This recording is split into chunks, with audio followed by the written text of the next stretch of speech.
Olá galera, tudo bem? Bom dia, boa tarde ou boa noite, dependendo do horário em que você está assistindo esta videoaula. Exatamente! Mais uma videoaula de Química aqui no canal Pedro Sami, e nessa videoaula nós vamos estar corrigindo uma lista de exercícios de revisão para a prova da segunda série do ensino médio aqui no Colégio CAF. Eles vão estar fazendo a prova dentro de alguns dias e eu preparei essa lista chuchu beleza, maravilhosa para eles se sentirem extremamente seguros. E se você não é um aluno CAF, mas é um inscrito no canal Pedro Sami e está querendo saber alguns assuntos aí, algumas questões, a correção de alguns exercícios relacionados a cálculo da variação de entalpia por gráficos e pela entalpia padrão de formação, características de reações endotérmicas e exotérmicas, cálculo da quantidade de calor, do poder calorífero de alguns alimentos, ciclos da água e trocas de calor, e também sobre isomeria plana e propriedades específicas dos compostos orgânicos, eu te aconselho a estar nesse vídeo, a dar uma olhada nessa seleção de questões que eu fiz extremamente pensando em trabalhar esses assuntos na modelagem aí do Enem, né, nessa pegada bem contextualizada. Tem algumas questões mais diretas, mas a gente consegue também trabalhar conteúdo por meio dessas questões. Se você é um aluno CAF, eu aconselho a você agora tentar fazer a lista, né? Já há um gabarito prévio que foi colocado na sala, e depois de fazer a lista e olhar o gabarito, e se ainda assim você tem alguma dúvida em relação a alguma questão, você agora inicie esse vídeo a partir de agora e aprenda junto comigo. E para quem não tem essa lista, óbvio, a questão vai estar aparecendo aí na tela do seu vídeo agora. Então vamos para a nossa primeira questão, que diz o seguinte: considere a reação reversível genérica. Então, tem uma reação aí onde A mais B produz C mais D. Toda vez que eu tenho um gráfico de entalpia por caminho de reação, né, a gente sabe que no caminho da reação, no início só há reagentes, obviamente, e no final só haverá produtos, correto? E aí, neste caso, a gente quer saber o seguinte aí na letra A. Calcule a variação de entalpia. E na letra B, para classificar a reação quanto ao sinal do ΔH. Então, se nós sabemos que A e B são reagentes e C e D são produtos, e se eu sei a fórmula da variação de entalpia, que nós sabemos bem que a variação de entalpia é igual à entalpia do produto menos a entalpia do reagente, né? Variação de alguma coisa é sempre o final menos o inicial. Então, a variação de entalpia vai ser igual, o produto aqui, ó, se a gente for ver no gráfico, tem um valor de 5 kcal, então a gente bota o quê? 5, menos o reagente, que se a gente for olhar no gráfico aqui, ó, é 20, não é isso? Sim? Então quer dizer que o meu ΔH aqui vai ser igual a menos 15, qual a unidade? Ó, quilocal. Então a gente tem que tomar sempre olhar a unidade que a energia está sendo trabalhada, porque às vezes é quilocal e às vezes é quilojoule, tá bom? Bom, ele pede para classificar essa reação como endotérmica ou exotérmica, quando é o sinal do ΔH é isso. Então toda vez que o ΔH é negativo, como essa daqui, quer dizer que a reação é exotérmica, tá bom? Exotérmica. Eu estou conferindo assim porque o meu tempo está curto. Eu tenho até 1 hora para finalizar pelo menos metade dessa lista, até às 6, tá, gente? Depois eu gravo um combo aí, resolvendo ela na lousa digital em casa, que eu estou numa sala que será ocupada. Vamos então para a nossa segunda questão, que diz o seguinte: considere a equação de hidrogenação do prop-2eno. Então esse aqui é o prop-2eno, eu hidrogeno ele e produzo o propeno aí. Nessa hidrogenação, a variação de entalpia é, então aqui, se eu tenho um sinal de menos antes, ela é o quê? Negativa, correto? Pelas alternativas aí. E a reação como a gente viu no exemplo anterior, exotérmica. E se fosse positiva, professor? Endotérmica. E aí o valor também do ΔH seria positivo, né? Mais ali ou nada. Porque se processa com Endotérmica, absorção de calor, calor para o endo, para dentro, lembra daquele exame endoscopia, né? E exotérmica, lembra de exit, calor para fora. Então, aqui é liberação de calor. A última aí, lacuna a ser preenchida. Esse vai ser liberação, vai ser negativa, exotérmica, liberação, letra D de dado. Letter D. Próxima questão aí é a questão de número 3, tá? Essa questão não está balanceada, então eu gostaria de sinalizar os alunos aí que no gabarito que eu coloquei na sala já coloquei ela balanceada. Faltam 2 aqui, tá? Obviamente eu acho que ela vai aparecer no seu vídeo correto ou não sei se eu vou lembrar de printar ou de corrigir antes de fazer, mas faltam 2 aqui na lista de exercícios para os alunos aí da segunda série. Vamos então ler a questão de número 3, que diz o seguinte: a chuva ácida é um fenômeno causado pela poluição da atmosfera. Ela pode acarretar problemas para o solo, água, construções e seres vivos. Um dos responsáveis por esse fenômeno é o gás SO3, que reage com a água da chuva originando ácido sulfúrico.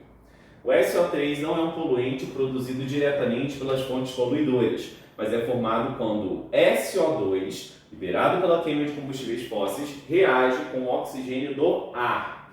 Esta reação é representada pela equação mostrada a seguir. Determine a variação de entalpia ΔH, demonstre o cálculo e ele dá as entalpias padrão de formação tanto do SO2 quanto do SO3. Então, como nós vimos lá em cima, variação de entalpia é igual a entalpia do produto menos a entalpia do reagente. Só que aqui a gente tem um modelo um pouco diferente, que ele não dá a soma total de energia do reagente e do produto. Nós temos que fazer essa soma. Produto é o que está após a seta, a quantidade aqui é 2 mol para o SO3, perceba aqui, ó. Logo, então essa quantidade de calor que tem no SO3 é para 1 mol, só que eu tenho 2. Então o que eu vou ter que fazer? Eu vou ter que pegar esse 2 e vou ter que multiplicar ele por menos 396, correto? Agora eu vou pegar e fazer o quê? O reagente. Quem é o reagente? O reagente aqui é o SO2. Qual é a quantidade dele? 2. Então o SO2 aqui, a quantidade dele em kJ mol, ó, é menos 297 kJ para 1 mol. Então o que eu vou ter que fazer? 2 vezes menos 297. Fecha parênteses, fecha colchete. Então agora a gente vai fazer as contas aqui. Então meu delta H, 2 vezes menos 396 vai dar menos 792. Com menos aqui, 2 vezes 297 vai dar menos 594. E aqui nós sabemos muito bem o que acontece. O que acontece? O que acontece é que menos vezes menos vai dar o quê? Mais. Então, quer dizer que o meu delta H aqui, olha o sinal, menos 792 mais 594. Então aqui o meu ΔH vai dar menos 198 kJ. Certo, gente? Bom, eu fiz até a 3, eu vou continuar as outras questões aí na lousa, que provavelmente aqui acabou o meu tempo. Então, aguardem aí, a gente vai ter um combo dessa aula da segunda série, revisando aí na lousa também, e vamos finalizar. Então, se liga nessa.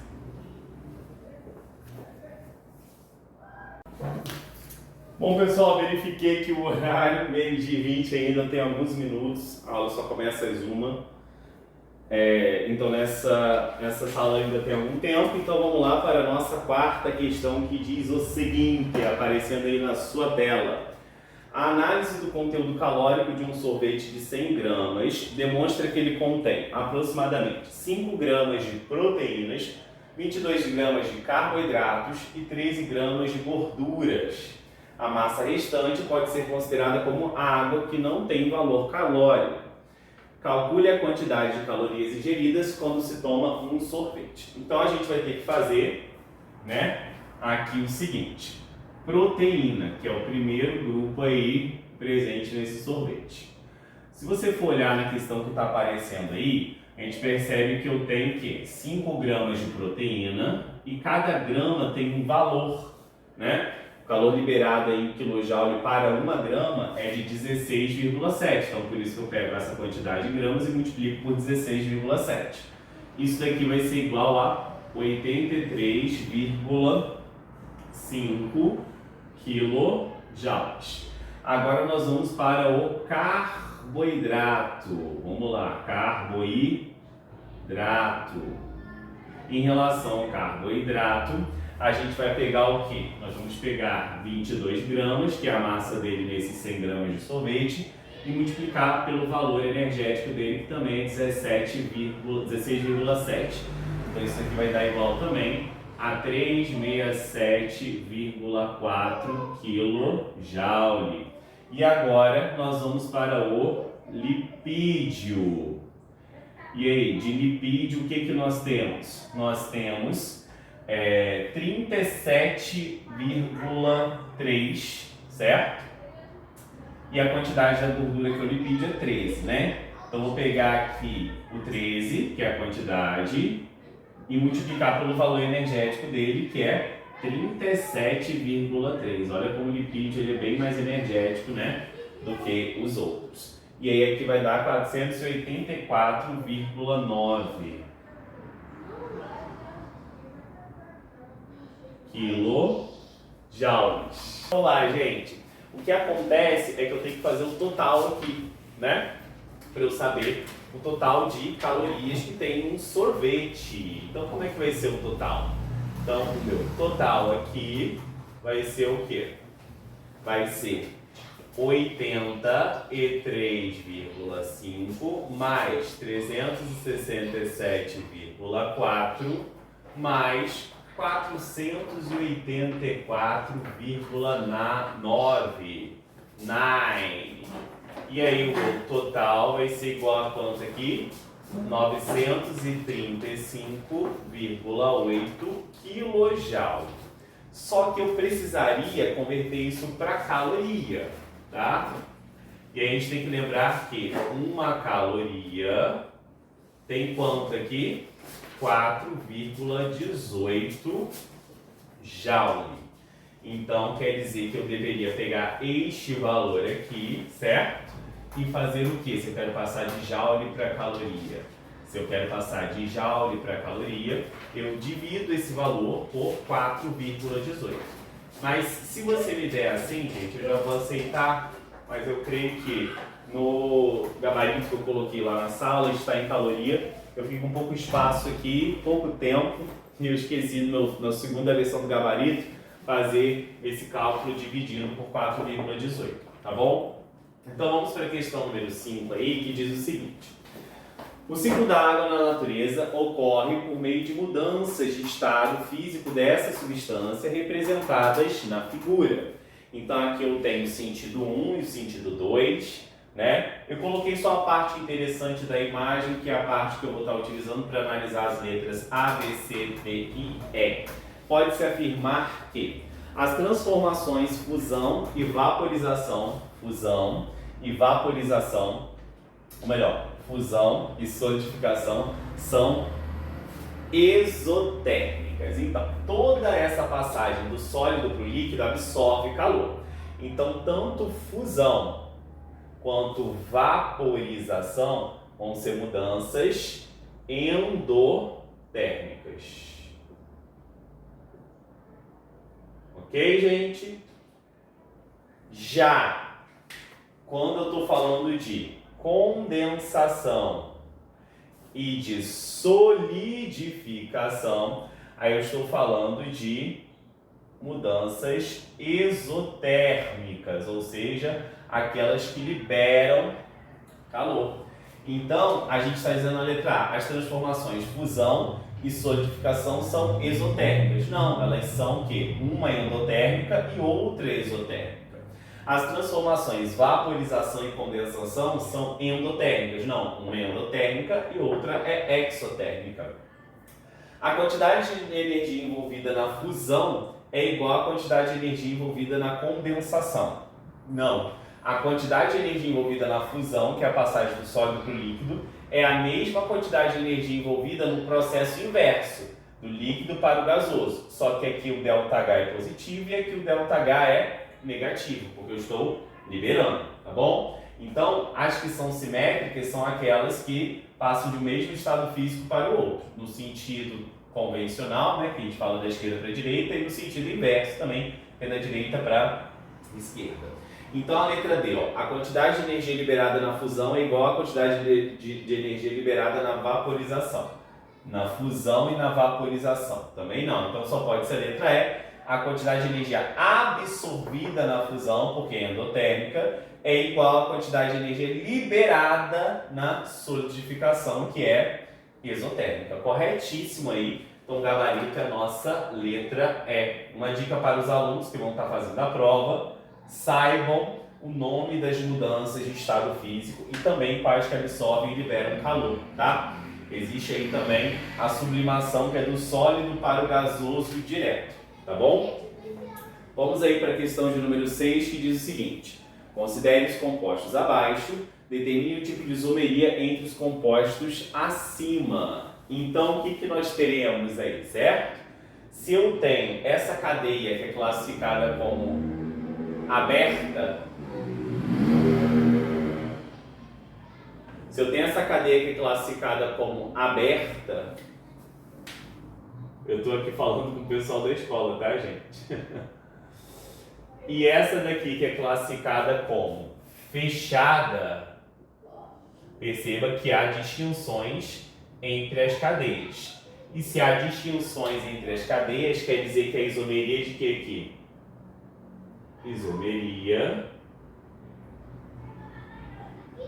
de cadeia. Certo? Então, vou estar apagando o quadro aqui e a gente vai estar continuando aí a nossa videocorreção. Só um momento. Bom, gente, deu uma apagada aí no quadro. Vamos aí resolver as nossas últimas questões envolvendo esse tipo de assunto.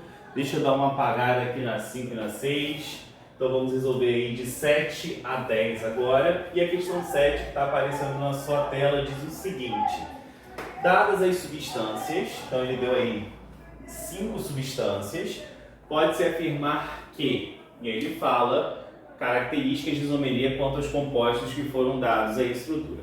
1 e 3 são isômeros de compensação. 1 e 3 pertencem às funções diferentes. Você percebe aqui que a hidroxila ligada a um carbono saturado, isso daqui é um álcool. E aqui, quando eu tenho a carbonila no meio da cadeia, eu tenho uma cetona. Então, 1 e 3 não são isômeros de compensação. Ou metameria, que é o deslocamento da mudança, é o deslocamento da posição de um heteroátomo na cadeia, tá? Então aqui nós temos isomeria de função em 1 e 3, então está incorreto a letra A. A letra B, 1 e 4 são isômeros de cadeia. Então 1 e 5 são isômeros de cadeia. Então aqui eu tenho um álcool. No 5 eu também tenho um álcool, então já não vão ser isômeros o quê? De função, correto? E aí o que acontece? Aqui, se a gente for parar para pensar, não tem uma ramificação nessa cadeia principal aqui. Então uma cadeia chamada de normal. Já no 5, a gente percebe que existe uma ramificação. Então se existe uma ramificação aqui, quer dizer que essa cadeia é ramificada. Então, se eu tenho mudanças na classificação da cadeia e os compostos pertencem à mesma função, quer dizer que eu tenho entre 1 e 5 isomeria de cadeia. 1 e 5 isômeros de cadeia.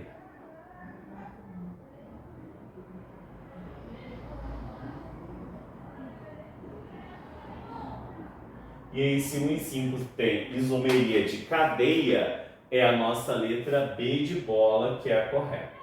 Ok? 2 e 4 não são isômeros cis-trans e 3 e 5 não são isômeros funcionais. 3 e 5 está dizendo que 3 e 5 são isômeros funcionais. Apesar de terem funções diferentes, cetonas não são isômeros de álcoois. Cetonas são isômeros de aldeídos, tá bom? Então vamos agora para a nossa questão de número 8, que diz o seguinte: a isomeria abaixo pode ser chamada de... Então aqui nós temos um caso especial de isomeria, onde eu tenho uma cetona aqui, correto? Que nós já vimos no exemplo anterior. Eu tenho uma seta de equilíbrio, ó, tudo isso é característica desse tipo de isomeria que eu vou estar falando. E aqui eu tenho uma hidroxila ligada a um carbono que faz ligação dupla. Olha só aqui a presença da dupla. Então isso daqui é o que nós chamamos de enol. Toda vez que eu tenho uma isomeria onde há a conversão de um composto e outro, nessa seta de equilíbrio aí, a gente vai perceber que o nome dessa isomeria é tautomeria,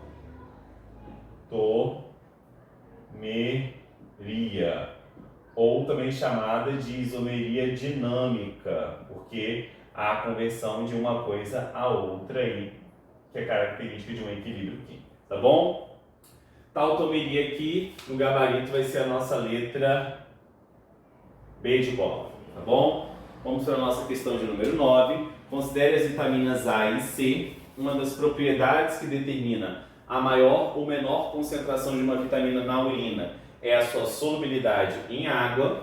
Qual dessas vitaminas é facilmente eliminada na urina? Ou seja, aquela que é mais solúvel em água.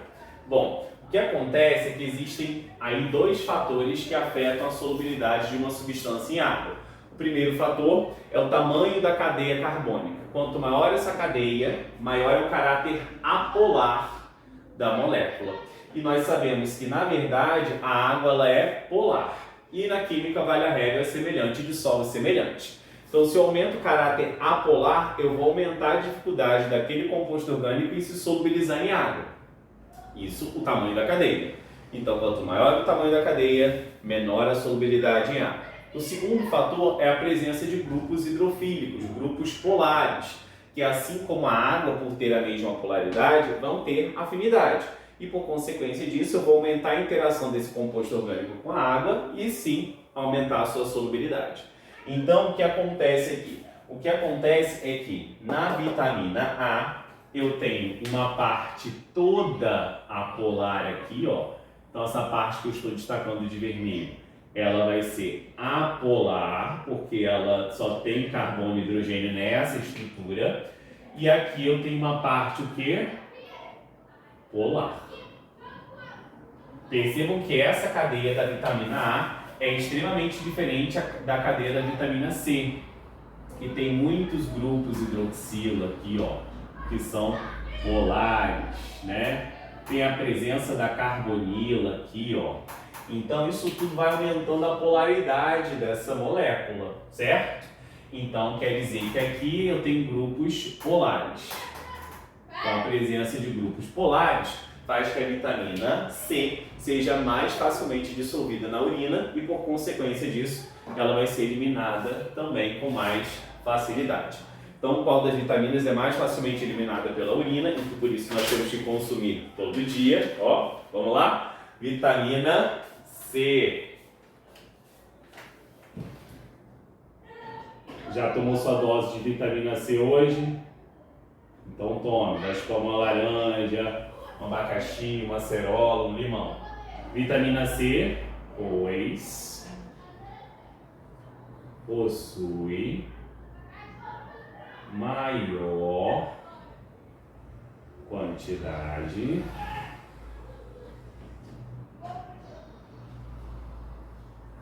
de grupos hidrofílicos, ok? Sim? E vamos para a nossa última questão, que é a questão de número 10. Isomeria é o fenômeno pelo qual duas substâncias compartilham a mesma fórmula molecular, mas apresentam estruturas diferentes, ou seja, o rearranjo dos átomos difere em cada caso. Observe as estruturas apresentadas a seguir com a mesma fórmula molecular. Qual das substâncias apresenta maior temperatura de ebulição? Bom, existem 3 fatores que podem ser analisados para a gente verificar a temperatura de ebulição de um composto orgânico. O primeiro fator é a força intermolecular que ele faz. Como os dois são hidrocarbonetos aqui, ambos fazem dipolo induzido, tá? Bom, depois disso eu tenho que analisar o quê? Eu tenho que analisar o tamanho da cadeia. Ambos apresentam a mesma quantidade de carbonos, uma vez que são isômeros. Os dois têm 4. Então também não vai ser um fator que vai me ajudar. Então o último fator, nesta ordem de prioridade, é a presença de ramificações. A gente percebe aqui que no composto 1 eu tenho apenas uma ramificação. Já no composto 2 eu não possuo ramificação. Logo, quando eu tenho maior número de ramificações,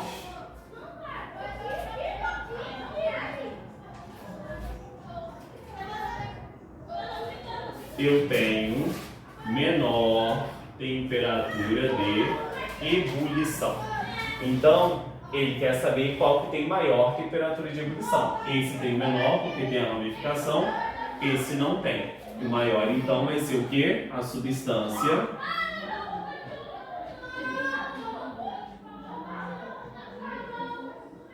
dois.